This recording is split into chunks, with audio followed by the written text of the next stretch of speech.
ایسا کچھ نہیں تھا؟ کچھ بھی نہیں۔ شروع میں تو آپ کے بیٹھنے کے لیے کوئی مخصوص جگہ بھی نہیں تھی۔ صحابہ نے مٹی کا ایک چھوٹا سا چبوترا بنا دیا تھا جس پر آپ بیٹھتے اور لوگ آپ کے گرد حلقہ بنا لیتے۔ اس سادگی میں ایک گہرا پیغام ہے نا؟ بالکل، مقصد شان و شوکت دکھانا نہیں بلکہ لوگوں سے رابطہ قائم کرنا تھا۔ لیکن بعد میں کچھ تبدیلی آئی، منبر کا ذکر بھی ملتا ہے؟ جی ہاں، اور وہ تبدیلی بھی ضرورت کے تحت آئی۔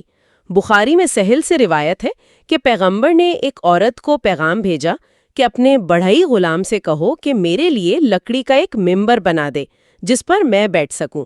اور یہ کیوں تھا؟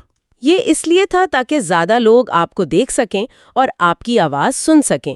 یہ نظام کو بہتر بنانے کی ایک عملی کوشش تھی، نہ کہ خود کو دوسروں سے اونچا دکھانے کی۔ اور اس سادگی کے باوجود ان مجالس میں ایک بہت ہی منظم اور انصاف پر مبنی اصول تھا۔ مجھے ترمذی کی وہ روایت بہت متاثر کرتی ہے جی، جس میں کہا گیا ہے کہ ہر شخص کو اس کے مرتبے کے مطابق جگہ ملتی تھی تاکہ کوئی یہ محسوس نہ کرے کہ کسی دوسرے کو اس سے زیادہ عزت دی گئی ہے۔ یہ کتنی باریک بینی ہے! یہ صرف جسمانی طور پر بٹھانا نہیں بلکہ ہر ایک کے احساسات کا خیال رکھنا ہے۔ بالکل۔ اور یہ رسائی سب کے لیے تھی۔ ابن ماجہ کی روایت ہے کہ پیغمبر عوام کے لیے ہفتے میں ایک دن خاص طور پر مختص کرتے تھے، اور شبلی نعمانی اپنی سیرت النبی میں لکھتے ہیں کہ آپ لوگوں کو حوصلہ دیتے تھے کہ جو براہ راست بات نہیں کر سکتے وہ دوسروں کے ذریعے اپنی بات پہنچائیں۔ یعنی کوئی بھی محروم نہ رہے۔ جی، کوئی بھی نہیں۔ اور جو بات اس دور کے لحاظ سے سب سے زیادہ انقلابی لگتی ہے وہ یہ ہے کہ یہ رسائی صرف مردوں تک محدود نہیں تھی۔ یہ ایک غیر معمولی پہلو ہے۔ بخاری کی روایت ہے کہ کچھ خواتین نے شکایت کی کہ مرد آپ کا سارا وقت لے لیتے ہیں اور ہمیں آپ سے سیکھنے کا موقع نہیں ملتا۔ اچھا۔ اس شکایت کے جواب میں پیغمبر نے فوری طور پر خواتین کی تعلیم و تربیت کے لیے ایک دن مقرر فرما دیا۔ واہ! یہ ظاہر کرتا ہے کہ ان کی مہمانی صرف لوگوں کو خوش آمدید کہنا نہیں تھی بلکہ ہر فرد، مرد ہو یا عورت، اس کی روحانی اور علمی ضروریات کو پورا کرنا تھا۔ صرف اور سب کو شامل کرنے والا ہے۔ اب تصویر کا دوسرا رخ دیکھتے ہیں۔ جی، جب آپ خود کسی کے مہمان بنتے تھے تب آپ کا رویہ کیسا ہوتا تھا؟ یہ بھی اتنا ہی سبق آموز ہے۔ آپ لوگوں کی دعوتیں خوشی سے قبول کرتے تھے، چاہے وہ امیر کی ہو یا غریب کی۔ ایک واقعہ طلحہ بن عبید اللہ کا ہے، جنہوں نے ایک کنواں خریدا اور آپ کو دعوت دی۔ آپ نے ان کی سخاوت کی تعریف کرتے ہوئے فرمایا، اے طلحہ، تم بہت سخی ہو۔ یہ میزبان کی حوصلہ افزائی کا ایک خوبصورت انداز ہے۔ اور ان دعوتوں میں برکت کا عنصر بار بار نظر آتا ہے۔ کئی ایسی روایات ہیں جہاں تھوڑا سا کھانا بہت سارے لوگوں کے لیے کافی ہو گیا۔ جی، جیسے صہیب کی روایت ہے کہ انہوں نے صرف پیغمبر کے لیے کھانا بنایا، لیکن آپ اپنے ساتھیوں کے ساتھ تشریف لے آئے۔ سب نے پیٹ بھر کر کھایا اور کھانا پھر بھی بچ گیا۔ جابر بن عبداللہ اور ابو طلحہ کے واقعات میں بھی یہی معجزہ دہرایا گیا۔ اس کا گہرا مطلب کیا ہے؟ اس کا گہرا مطلب یہ ہے کہ پیغمبر کی موجودگی اس کھانے میں ایک روحانی برکت یعنی برکہ شامل کر دیتی تھی۔ صحیح۔ یہ صرف پیٹ بھرنے کا عمل نہیں تھا بلکہ ایک روحانی فیض حاصل کرنے کا موقع تھا۔ کھانا ایک ذریعہ بن جاتا تھا جس سے لوگوں کو یہ احساس ہوتا تھا کہ وہ ایک مقدس ہستی کے ساتھ شریک ہیں۔ ان معجزاتی واقعات کے علاوہ کچھ بہت ہی ذاتی اور انسانی کہانیاں بھی ہیں جو دل کو چھو لیتی ہیں۔ مجھے انس بن مالک کی وہ روایت بہت پسند ہے۔ کدو والی؟ جی، جس میں ایک درزی نے آپ کو جو کی روٹی اور کدو ملے گوشت کی دعوت دی۔ جی، انس بن مالک کہتے ہیں جو اس وقت ایک نوجوان لڑکے تھے کہ میں بھی آپ کے ساتھ گیا۔ میں نے پیغمبر کو پیالے میں کدو کے ٹکڑے تلاش کرتے ہوئے دیکھا۔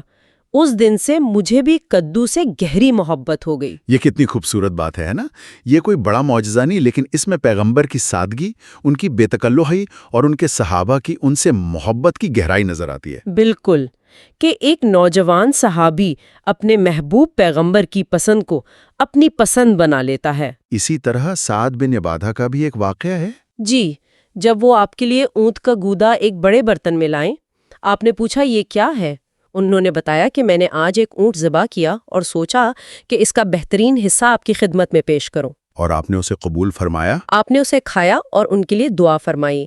ان واقعات سے ظاہر ہوتا ہے کہ آپ ہر قسم کی دعوت قبول کرتے تھے، اور میزبان کی محبت کی قدر کرتے تھے۔ اور ان دعوتوں کا اختتام ہمیشہ ایک بہت اہم چیز پر ہوتا تھا، دعا۔ یہ صرف شکریہ کہہ کر اٹھ جانا نہیں تھا۔ جی، یہ اس روحانی تبادلے کا تکملہ تھا۔ جب پیغمبر نے سعد بن عبادہ کے گھر کھجور، روٹی اور دودھ نوش فرمایا تو دعا کی، اے میرے خدا، سعد بن عبادہ کے خاندان پر اپنی برکتیں نازل فرما۔ تو یہ ایک دو طرفہ عمل ہے، میزبان کھانا پیش کرتا ہے اور مہمان روحانی برکت کی دعا کرتا ہے۔ یہ ایک مقدس معاہدہ بن جاتا ہے۔ تو اب ان تمام باتوں کو جوڑتے ہیں، قرآن کی آیت، پیغمبر کی میزبانی اور مہمان بننے کی مثالیں، یہ سب مل کر ایک واضح تصویر بناتی ہیں۔ جی، اور یہ تصویر آج بھی زندہ ہے۔ یہ روایت، یہ مہمانی پیغمبر کی نسل یعنی امام زمان میں اسی طرح جاری ہے۔ بالکل، یہ کوئی نئی ایجاد نہیں بلکہ اسی پیغمبرانہ روایت کا تسلسل ہے، اور چونکہ یہ ایک مقدس روایت ہے، اس کے کچھ آداب بھی ہیں جو اس کے روحانی پہلو کی حفاظت کرتے ہیں۔ اچھا۔ مشہور فاطمی دور کے قاضی نعمان نے اپنی کتاب الحما میں امام سے ملاقات کے ان آداب پر بہت تفصیل سے روشنی ڈالی ہے۔ انہوں نے کیا نکات بیان کیے؟ کہ ملاقات کے لیے جاتے وقت انسان کو اپنے بہترین صاف ستھرے کپڑے پہننے چاہیے، اچھی خوشبو استعمال کرنی چاہیے، اور خدا کی عطا کردہ نعمتوں کا اظہار کرنا چاہیے۔ یہاں ایک لمحے کے لیے رکتے ہیں۔ آج کے دور میں کوئی سن کر یہ سوچ سکتا ہے کہ یہ تو مادیت پرستی یا دکھاوے کی بات ہو رہی ہے۔ جی، یہ سوال پیدا ہو سکتا ہے۔ تو قاضی نعمان اس ظاہری تیاری کو روحانیت سے کیسے جوڑتے ہیں؟ یہ بہت اہم سوال ہے۔ قاضی نعمان کے نزدیک یہ دکھاوا نہیں بلکہ شکر اور احترام کا اظہار ہے۔ آپ ایک مقدس ہستی سے ملنے جا رہے ہیں تو آپ اپنی بہترین حالت میں پیش ہوتے ہیں۔ صحیح۔ یہ ایسا ہی ہے جیسے کوئی عبادت کے لیے خود کو صاف اور پاک کرتا ہے۔ یہ ظاہری تیاری دراصل باطنی تیاری کا پہلا قدم ہے۔ گویا آپ کا لباس اور آپ کی خوشبو آپ کی نیت کا عکس بن جاتی ہے۔ اچھا، ظاہری تیاری کے بعد انہوں نے ملاقات کے دوران کے رویے کے بارے میں کیا کہا ہے؟ انہوں نے کھڑے ہونے کے انداز پر بہت زور دیا ہے۔ وہ لکھتے ہیں کہ امام کے سامنے اس طرح کھڑا ہونا چاہیے جیسے کوئی نماز میں کھڑا ہوتا ہے، پورے ادب اور عاجزی کے ساتھ۔ نظریں زمین پر جمی ہوں، بازو پہلو میں ہوں، اور امام کے دیدار کو ہی ایک عبادت سمجھنا چاہیے۔ نظریں جھکانے کی کیا حکمت ہے؟ یہ صرف احترام کی علامت ہے یا اس کا کوئی گہرا مطلب بھی ہے؟ اس کا بہت گہرا مطلب ہے۔ نظریں جھکانا ظاہری طور پر عاجزی کا اظہار ہے، لیکن باطنی طور پر یہ آپ کے ذہن کو خاموش کرنے کا ایک ذریعہ ہے۔ اچھا۔ جب آپ کی نظر بھٹک نہیں رہی ہوتی تو آپ کا دھیان بھی نہیں بھٹکتا۔ یہ آپ کو ظاہری دنیا سے ہٹا کر باطنی دنیا کی طرف متوجہ کرتا ہے۔ تو یہ ظاہری آداب دراصل باطنی کیفیت پیدا کرنے کے اوزار ہیں، اور گفتگو کے بارے میں کیا ہدایات ہیں؟ قاضی نعمان بہت واضح ہیں۔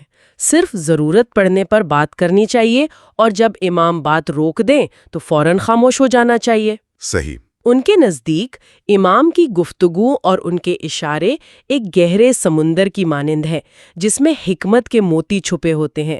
ان موتیوں کو حاصل کرنے کے لیے خاموشی اور توجہ کی ضرورت ہوتی ہے۔ اور جب کوئی درخواست یا التجا کرنی ہو، اس کے بارے میں بھی کوئی نصیحت ہے؟ جی، کہ نیت خالص ہونی چاہیے۔ اگر کوئی روحانی یا دنیاوی چیز مانگی جا رہی ہے تو اس کا مقصد خدا کی رضا اور اپنی اصلاح ہونا چاہیے، نہ کہ دوسروں پر برتری حاصل کرنا یا اپنی پارسائی کا دکھاوا کرنا۔ نیت کی پاکیزگی اس پورے عمل کی روح ہے۔ بالکل۔ تو آج کی اس گفتگو سے یہ بات بالکل واضح ہو گئی کہ مہمانی صرف ایک ملاقات یا دعوت کا نام نہیں ہے۔ جی، ہرگز نہیں۔ یہ گہری روحانی روایت ہے جس کی جڑیں قرآن میں ہیں، جس کی شاخیں پیغمبر کی زندگی میں پھیلی ہوئی ہیں، اور جس کا پھل آج بھی امام زمان کی موجودگی میں ہمیں مل رہا ہے۔ بالکل۔